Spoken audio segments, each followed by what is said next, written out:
43절까지 계속된 긴 모세의 노래가 드디어 끝났습니다. 신명기 32장은 모세의 노래인데, 모세의 최후의 노래인데 43절로 끝납니다. 모세가 이제 노래를 다 부르고 백성들 앞에서 당부의 말씀을 합니다. 노래를 마감하며 당부한 말씀 한번 확인해 보겠습니다. 46절을 보십시오. 그들에게 이르되 내가 오늘 너희에게 증언한 모든 말을 너희의 마음에 두고 너희의 자녀에게 명령하여 이 율법의 모든 말씀을 지켜 행하게 하라.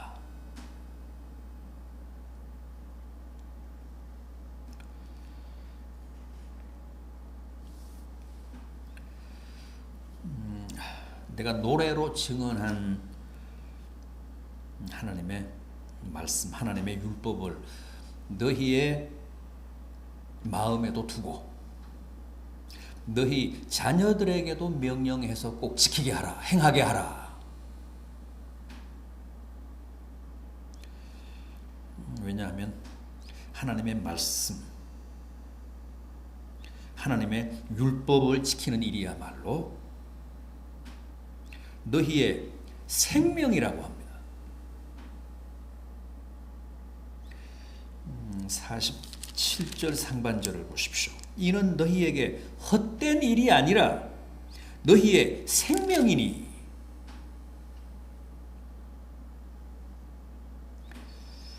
여러분, 하나님의 말씀을 지키며 사는 일 절대 헛된 일이 아닙니다. 공허한 일이 아닙니다. 그게 곧 우리의 생명입니다.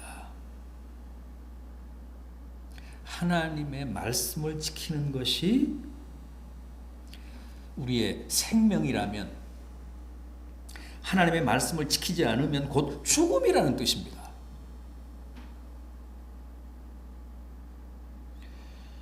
하나님의 말씀은 우리와 우리 자녀들에게 그만큼 중요합니다. 그래서 우리도 마음에 두고 지켜야 하지만 자녀들에게도 꼭 명령해서 지키며 살게 해야 합니다.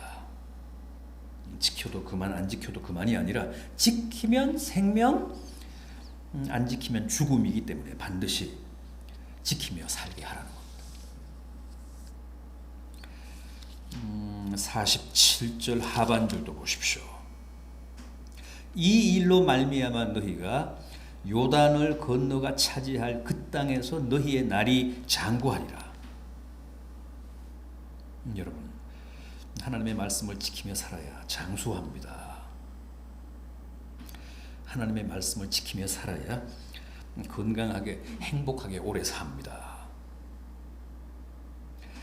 하나님의 말씀을 지키며 사는 삶이 곧 우리의 생명이기 때문에 말씀에 순종하며 살면 너희가 차지할 그 땅에서 장수할 것이라고 하셨습니다. 자, 이렇게 노래에 이어서 모세의 그 이스라엘 백성들에 대한 마지막 당부까지 끝나자 하나님이 뭐라고 하셨습니까? 이제 모세에게 여리고 맞은편 느보산에 올라가서 요단 건너편으로 보이는 가나안 땅을 바라보라고 하셨습니다. 그리고 거기에서 그 산에서, 그 느보산에서 내 조상들에게로 돌아가라고 하셨습니다.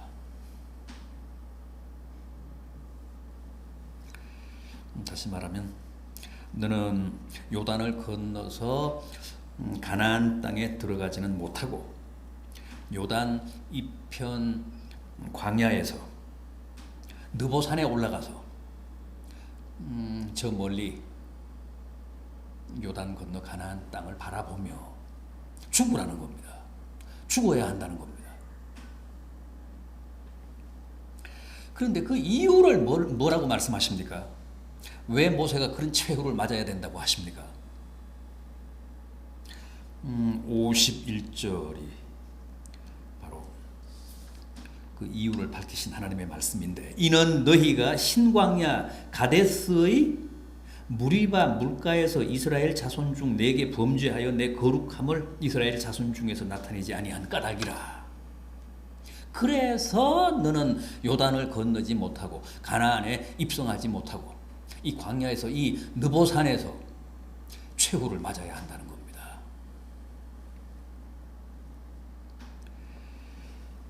무리바 사건이 뭐죠? 우리가 그 무리바 사건을 전하는 본문으로 한번 가보겠습니다. 민수기 20장 7절 이하 한번 보겠습니다.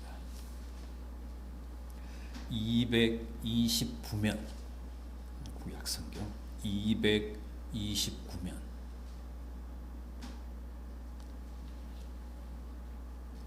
229면 민수기 20장 7절 이하 12절까지 한번 보겠습니다. 제가 읽겠습니다. 여호와께서 모세에게 말씀하여 이르시되 지팡이를 가지고 내 형 아론과 함께 회중을 모으고 그들의 목전에서 너희는 반석에게 명령하여 물을 내라 하라. 내가 그 반석이 물을 내게 하여 회중과 그들의 짐승에게 마시게 할지니라. 모세가 그 명령대로 여호와 앞에서 지팡이를 잡으니라. 모세와 아론이 회중을 그 반석 앞에 모으고 모세가 그들에게 이르되 반역한 너희여 들으라. 우리가 너희를 위하여 이 반석에서 물을 내랴 하고 모세가 그의 손을 들어 그의 지팡이로 반석을 2번 치니 물이 많이 솟아나오므로 회중과 그들의 짐승이 마시니라. 여호와께서 모세와 아론에게 이르시되 너희가 나를 믿지 아니하고 이스라엘 자손의 목전에서 내 거룩함을 나타내지 아니한 고로 너희는 이 회중을 내가 그들에게 준 땅으로 인도하여 드리지 못하리라 하시니라. 이겁니다. 이 사건입니다. 이것 때문에 결국 모세는 요단을 건너지 못했습니다. 그냥 광야 느보산에서 최후를 맞아야 했습니다.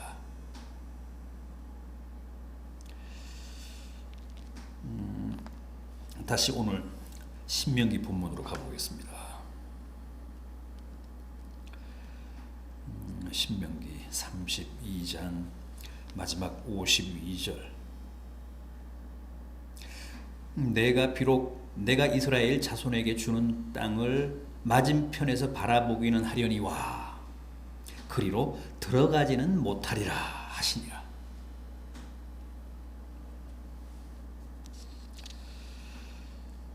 들어가지는 못하지만 꿈에도 그리던 가나안을 멀리서나마 바라보며 죽는 행운은 보장하시겠다는 겁니다.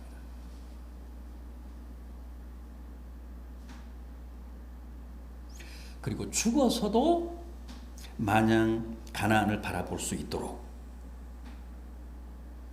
느보산 높이에서 죽게 하겠다는 겁니다.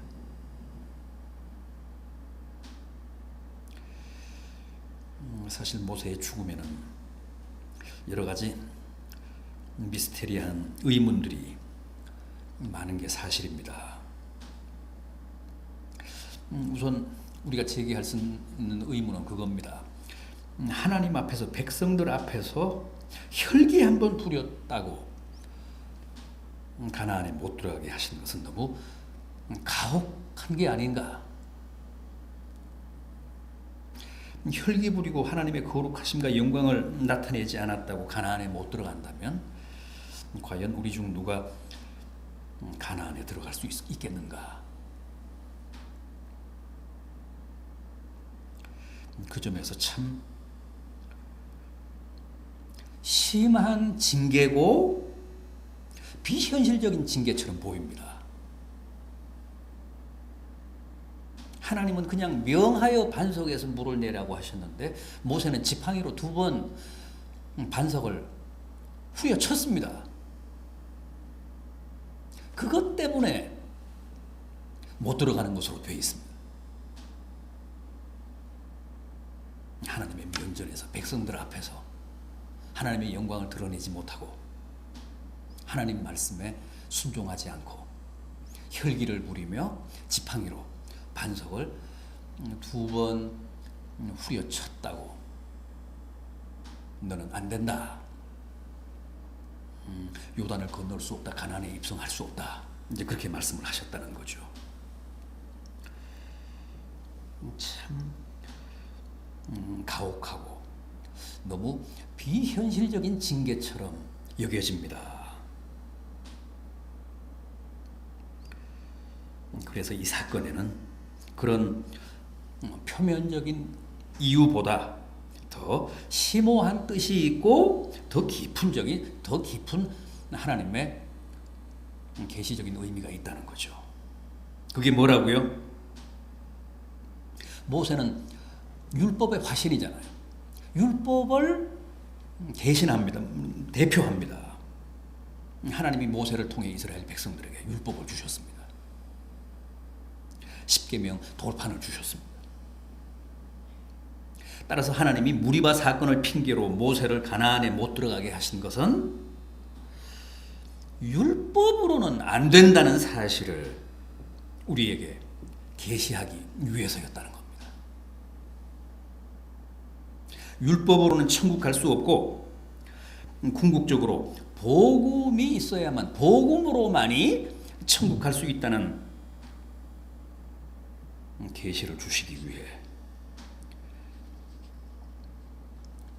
모세의 가나안 행을 막으셨다는 겁니다.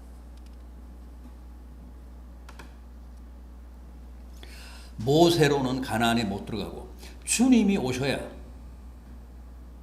주님을 통해서만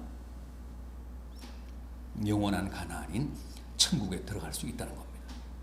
그 메시지를 우리에게 전달하시기 위해서 모세를 희생시키셨다는 거죠.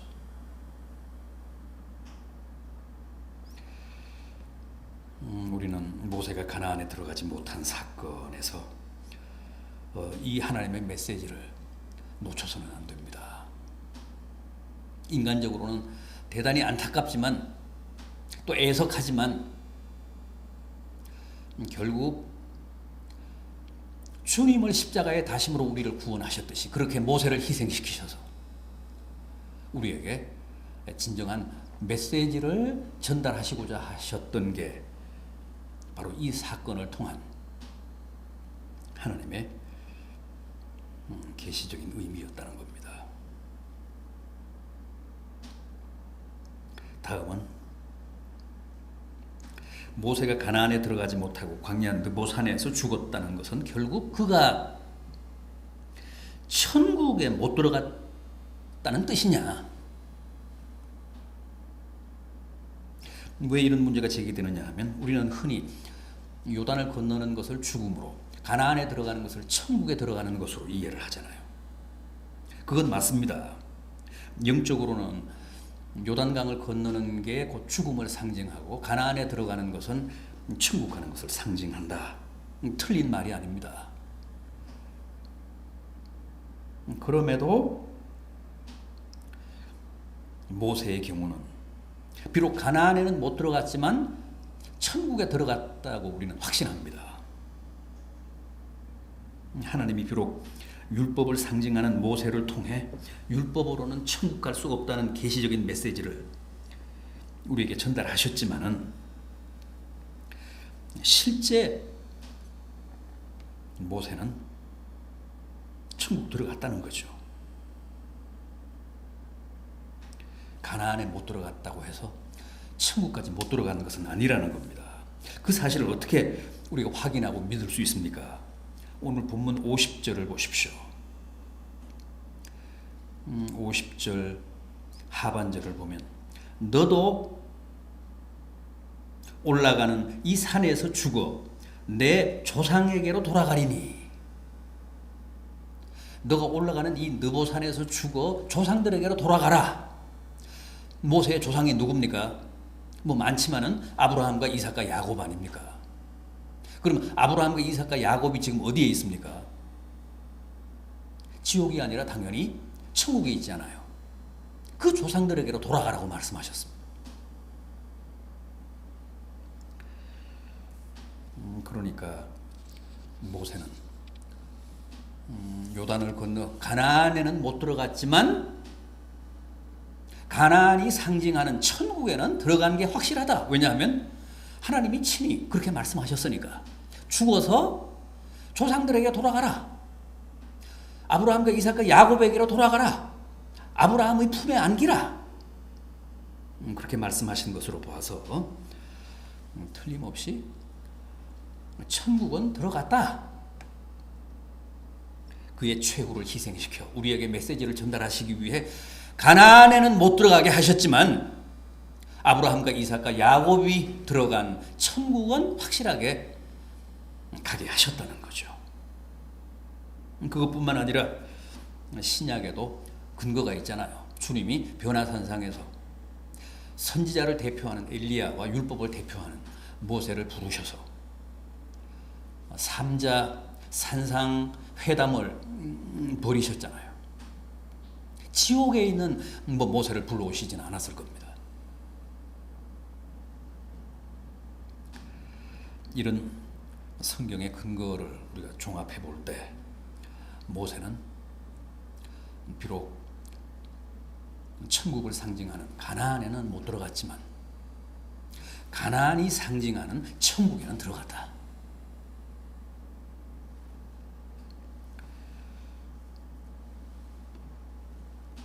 느보산에서 죽어 아브라함과 이삭과 야곱이 있는 천국으로 돌아갔다는 겁니다.